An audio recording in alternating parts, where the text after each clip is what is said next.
Olá! Nesse vídeo iremos falar sobre a abstração, que é um dos 4 pilares da orientação a objetos. Bom, a abstração é o princípio pela qual nos concentramos nos aspectos essenciais de um problema, em vez de seus detalhes. Assim, o que nós temos que fazer? Nós olhamos o mundo real e, utilizando, o óculos da orientação a objetos, nós enxergamos o nosso mundo por meio de objetos que se relacionam. Mas nós não precisamos guardar todos os detalhes do objeto.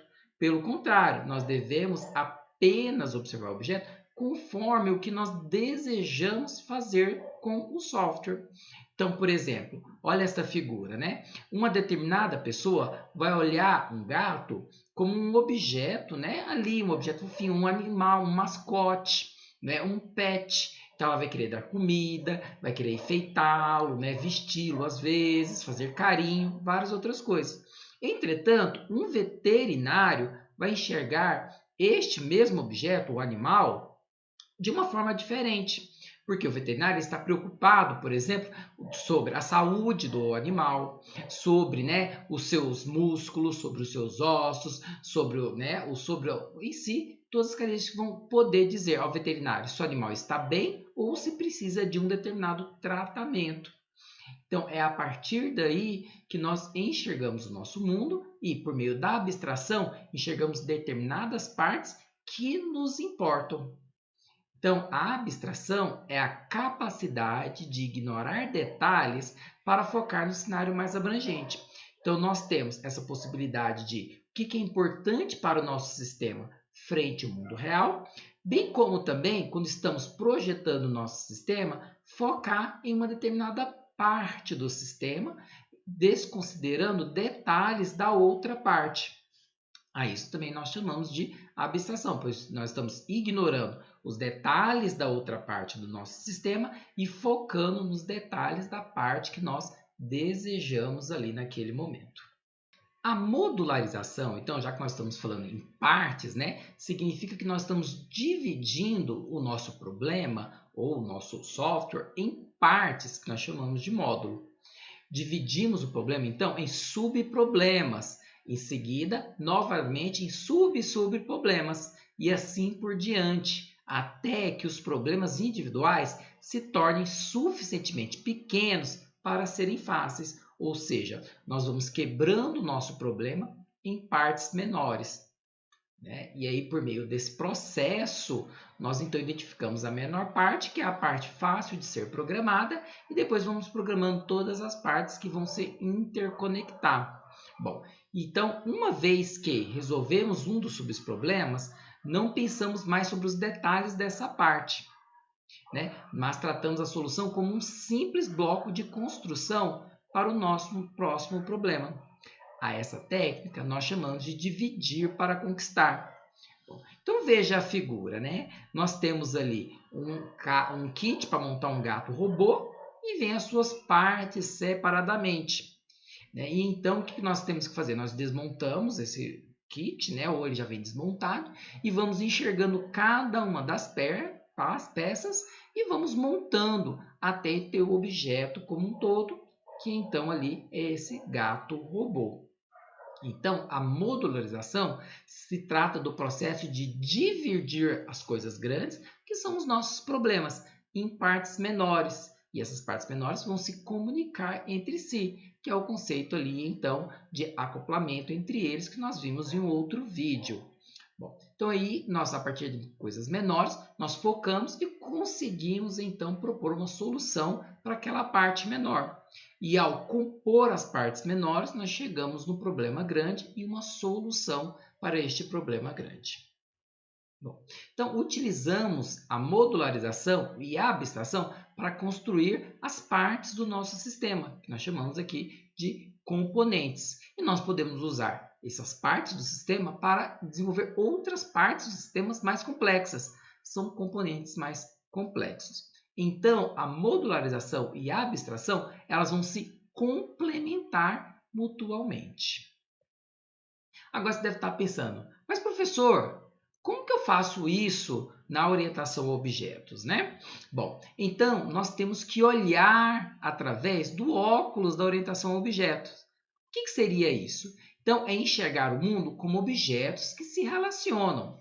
E os objetos devem ser combinados de modo a cooperar e realizar uma tarefa em comum, que são as funcionalidades do nosso sistema. Assim, a programação orientada a objetos, ele vai ser um modelo, então um modo de ver o mundo, uma forma então de abstrair o mundo, né, usando os conceitos básicos desse paradigma, dessa linguagem, né, que são os objetos, as classes, o encapsulamento, a herança, polimorfismo, entre outros. Alguns vocês já conhecem, né? E aqui nessa disciplina nós iremos aplicá-los, né, e discutirmos sobre a sua aplicação para a construção de bons projetos, né, bons programas orientados a objetos. Então, o paradigma da orientação a objetos é uma forma de abordar um problema. E ele foi definido, né, por Alan Kay, que é o pai, conhecido como o pai do paradigma orientado a objetos, e ele formulou o paradigma orientado a objetos com base na analogia biológica, né, em que nós temos um sistema, por exemplo, o sistema do corpo humano, formado por vários sistemas, né, e eles são decompostos em outros sistemas ou subsistemas, em partes do sistema, que colaboram entre si, até chegar em uma unidade, ali que no caso é a célula, que depois nós iremos discutir a influência da célula no paradigma da orientação a objetos.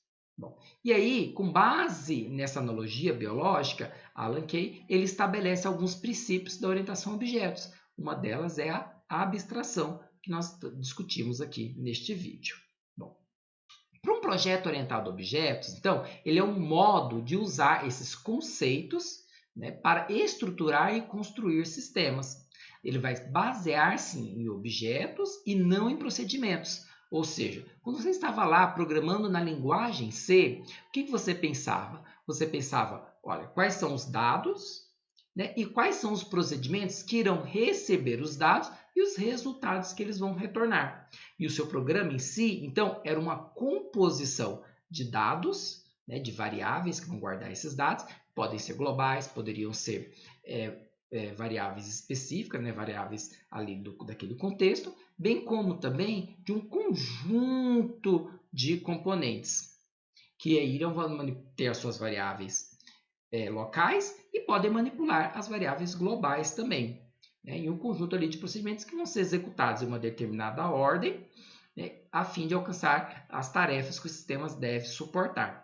Bom, então a gente enxergava o mundo como um conjunto de funções, um conjunto de procedimentos, né, que precisam ser executados.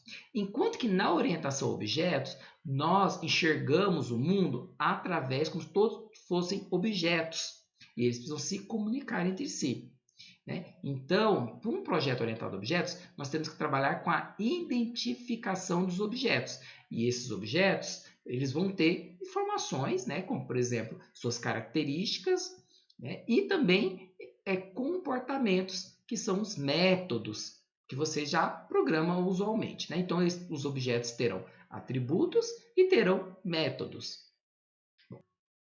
Então, na orientação a objetos, nós temos que identificar, olhar o mundo real e ver quais são os objetos que colaboram entre si para realizar aquela determinada tarefa.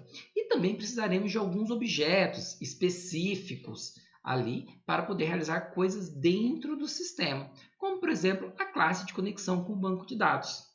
Então, é por meio disso que nós vamos construindo o nosso programa, né? E nós temos que imaginar o que esses objetos irão realizar dentro do nosso sistema.